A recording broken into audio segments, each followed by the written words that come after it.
The choice is, do we create border security by force, or do we create border security by trade? The Chinese diplomacy, the Tang Dynasty diplomacy, recognised neutral interests as well as self-interest in determining policies. It was about agreement, not domination. The important thing with the Tang Dynasty approach is that it comes from a time when both Europe and China shared a variety of land borders. How do they go about defining their security? The answers were different solutions.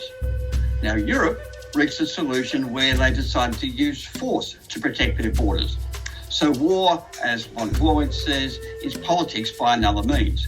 So you had people like Bismarck talking about blood and iron, about Metternich talking about the Congress of Vienna. It's the foundations of modern European diplomacy. Now, the Tang Dynasty approach to the same problem was different.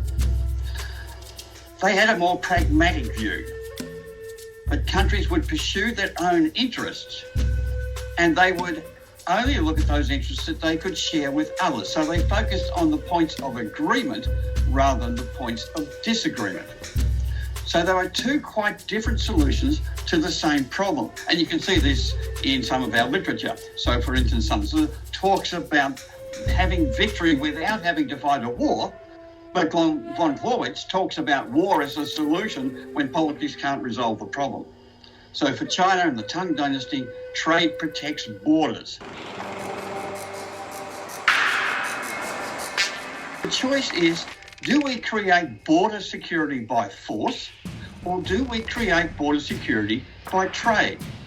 Now, Asia and ASEAN understands that border security primarily comes from trade. So it respects China. It respects China's role within the ASEAN region, and it sees that opening up trade and free trade through RCEP and other mechanisms is a way to guarantee border protection. So the Chinese approach, the ASEAN approach, is that we accept those political differences because our trust does not rest on being politically the same.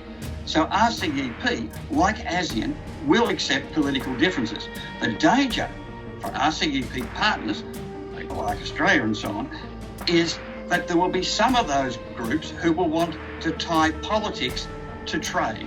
They want to tie it to compatible political ideas. And the Australian discussion over the last 12 months has been very much along those lines. Oh, we can't trade with people that aren't politically the same as us. Whereas RCEP and ASEAN are saying, that's not important. That's a different type of discussion. This is about trade. Trade will give us the security. So the RCEP battles will be about operational standards. Whether we accept, for instance, the standards that China is currently using through Belt and Road initiatives, or whether we'll adopt Western standards. Whose standards will we adopt in terms of 5G and AI, etc. So, for the West, political trust means we must have similar political systems.